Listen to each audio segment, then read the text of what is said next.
будет согласован. Но стремление Брюсселя, да и Вашингтона тоже, как-то вот показать, что это они все сделали, ну, оно лишний раз говорит о том, что вот есть такие пословицы, они не очень приличные, но вот везде хочется показать, что ты хозяин. Там про бочку что-то было, да? Я не знаю.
The OC conference, one document was adopted, among others, the document on access to information, which was pushed forward by France, by the European Union and some other Western states. This document said that all governments had to guarantee access to any kind of information for their population.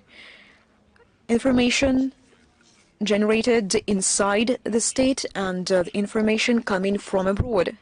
They wanted to support this perestroika period in Russia, which was eliminating all kinds of barriers, and now they are blocking all the channels. They are introducing some bans, as far as I understand, and we asked the French, why are you doing so? Here is the OSCE document, your own wordings. They are unwilling to listen to us. We also have some limits, but they are clearly regulated and indicated. The content which might be found sensible, which has to do with children, with our traditional values, but in the West, they block any information criticizing the actions of the government. It is not only criticizing the actions of the government, but it is the information based on facts.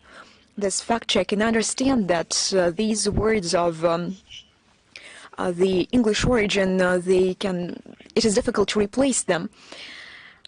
But I believe that we should not be afraid of them.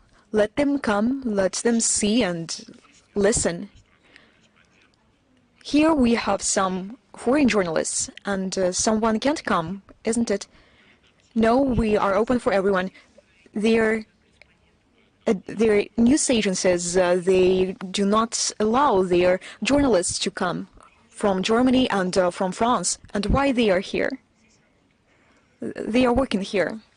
Now I see we have the representative of Komsomolskaya Pravda, and France doesn't give accreditation to the correspondence of Komsomolskaya Pravda. Many unpleasant things that we saw on the last page. Minister Lavrov, I have a question. The other day, we received a letter from a schoolgirl from Malta. She's 12 years old, but she loves Russia, and she asked me to ask you a question which she finds very important. At school, I sometimes face the biased position, biased attitude to Russia. I believe that other children living in Europe, they hear false statements, they hear falsehood about Russia. What should we do in such a situation? We have internet. The information we have is online. It is no longer on paper. Websites of our foreign ministry, the website of the Russian State Library, and many other organizations, many other libraries, they also have their own websites. No one can prohibit to use them. I would wonder if she had access to them. We can send her a computer as part of our program, the Christmas Tree of Wishes. Telesur, the floor is yours. I'm Oleg Yasinski, Venezuela, Nicaragua, and Cuba, Telesur. Minister Lavrov, my first question. The year 2024 became the year when, in many parts of the world, we see that the far-right forces, the far-right powers are gaining ground. They deny any principles of peaceful coexistence, any integrity and self-determination. What does Russia think of these new political and social trends, and what can we do to change this situation? This was my first question. My second question, what are Russian priorities and key projects in Latin America in 2025? I would like to make some clarifications. You mentioned some far-right forces which flatly deny the principle of equal rights, the principle of self-determination. You mean in Europe? Yes, in Western Europe, in Germany, in France, the far-right forces which have gained ground. Don't you mean the National Front and the Alternative for Germany?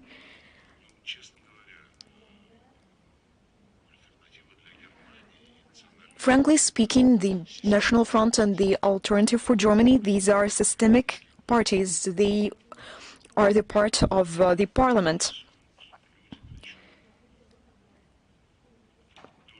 People vote for them, and the share of those who vote for them is increasing. I have spoken to the representatives both of the Alternative for Germany and the National Front, and frankly speaking, I cannot accuse them of being against the right of people to self-determination. I think it is just the opposite. The National Front in France, the Alternative for Germany, they want national to restore national consciousness and national self-determination to restore, because a considerable part of this had been usurpated by Brussels. That is why it's quite difficult to comment on the issue. To say that they are coming up with such disruptive programs, I wouldn't say so. If you cite some examples, it would be possible for me to comment on them. Members of the Alternative for Germany parties, they take part in political talk shows on the Russian TV, and they share the ideas which are first and foremost focused at the need to overcome problems in Russian-German relations.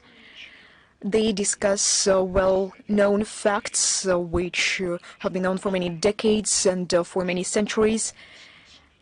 They testify to the aspiration of Anglo-Saxons to prevent Russia and Germany bring together their capacity. I believe that there are many rational and useful things in their ideas, so if you have some concrete examples, I will try to comment on them. With respect to Latin America,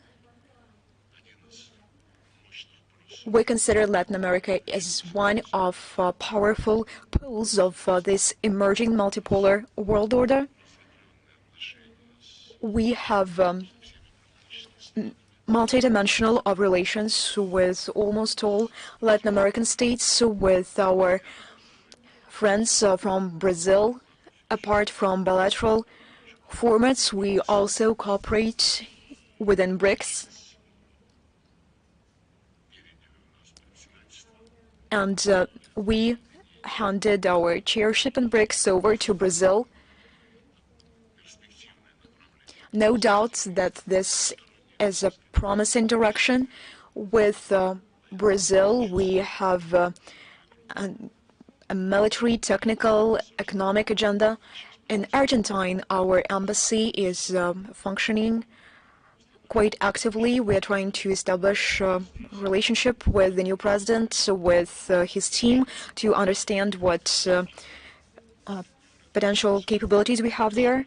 Our main allies, Venezuela, Cuba, Nicaragua. We are watching closely the developments in Bolivia in the run-up to the election campaign. We witness the facts which prove that the United States is trying to interfere, is trying to fracture the progressive forces, but there is nothing surprising about that. We actively support CELAC, especially when, after President Lula took office, the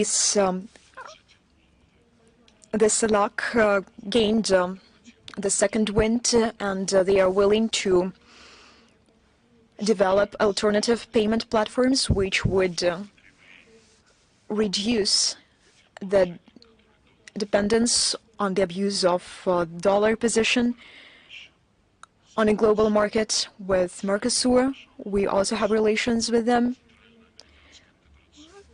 Central American Integration Systems, ALBA, and many others.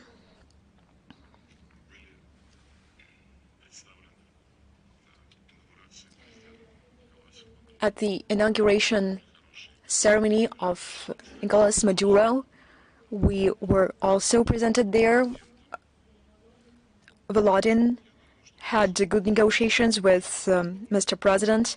I expect a very fruitful year two last questions. The lady over there, over to you.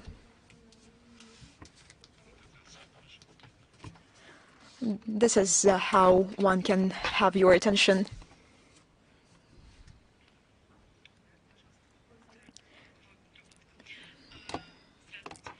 Good afternoon. At the initiative of the organization, the movement of leaders, the movement of the first ones, the children wanted to have an association of child organizations. Do you believe that these organizations are important? How can children help in international policy? And what can you recommend to us?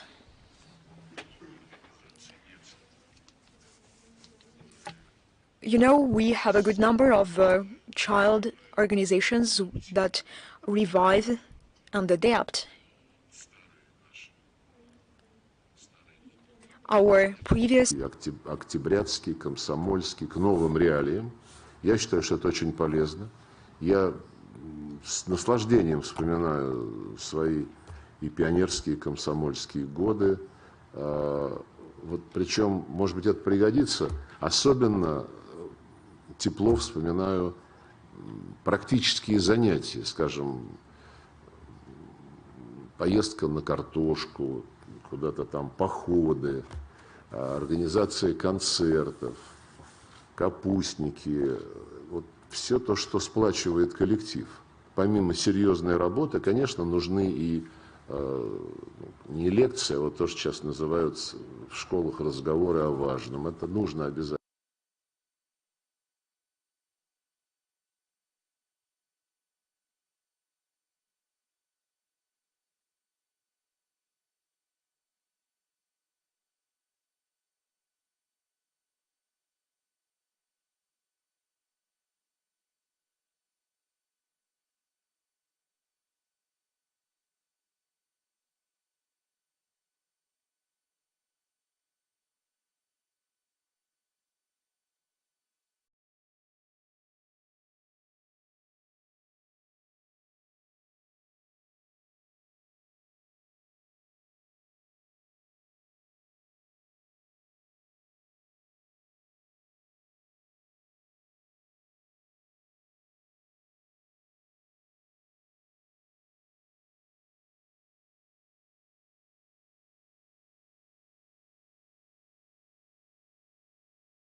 Aspects of Russian-Moroccan relations, such as the questions from the academic circles of St. Petersburg. And the second question that is particularly important to me, the Russian Foreign Ministry is an guardian angel of international security on the Earth planet, and we have very highly assessment of your work. But the topic of environmental security is high on the agenda. Russia is an environmental donor on the planet, and the US is an anti-environmental vampire, so to say, that pumps the global richness into its resources. And talking about contamination of the planet, we can see that in the low Earth orbit there are 178 million elements of space debris, and whatever Elon Musk is doing in some years, no state will be capable of launching a satellite or anything by 2055. It is according to academic estimates. So my question is the following. Can you personally, or our foreign ministry, or the president of the Russian Federation, Mr. Putin, put forward an initiative with the new U.S. administration and U.S. President Donald Trump and all space powers in order to hold and carry out an environmental campaign and find ways to clear our low Earth space? I believe this question will be behind the political agenda very soon. For the time being, it's being discussed in academic circles, but I wanted to ask you this. So I have two questions on Morocco and the global environmental security. Well, the second question is discussed in the Committee on the Outer Space at the UN. For obvious reasons, I'm not an expert. I know debris is something bad. But what ways are needed to address this problem? It is something that has been very practically discussed by scientists. I believe information is available on the internet. I have no doubts about it. As for Morocco, it is a friendly country. Last year, a year ago in February, we held a regular meeting of the Cooperation Council of the Russian Arab Forum. We were in the city of Marrakesh. There were excellent arrangements. There was a reception by the head of the government, and we have very ambitious plans. We help Americans address the problems that are in the scope of the Ministry of Foreign Affairs. I'm talking primarily about the West Sahara problem. In this, we should be guided by resolutions of the UN Security Council, and we've spoken about the UN Security Council on many occasions today already. We've spoken equally today about the right of the peoples for self-determination. So 40 years ago, the Security Council stated that the issue of West Sahara should be decided based on the principle of self-determination and the will of the people, the citizens.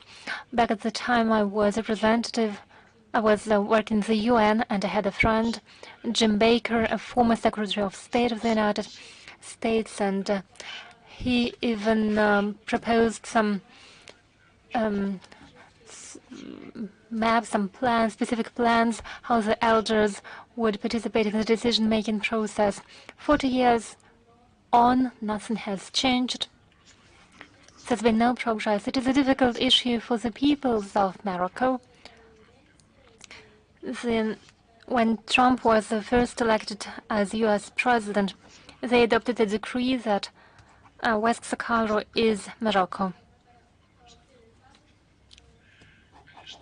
Now the Panama Canal and Greenland are on the agenda. While resolving such issues in a unilateral manner only means provoking a storm that will break out in some time. We have to look for generally accepted solutions. We know how important. Содействовать, но решать вопрос можно только на основе обоюдного согласия, а не навязывая что-то одной стороне. Все. Первый канал. Ну, давайте, это злоупотребление административным ресурсом. Ну, во-первых, у вас номер 4 почему-то, а говорите первый. Но мне кажется, красиво. Последний вопрос дадим.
looting. That's what it is. Distinguished colleagues, allow me to conclude our press conference that says all those who sent our written questions during the registration process will receive answers in written. Thank you so much.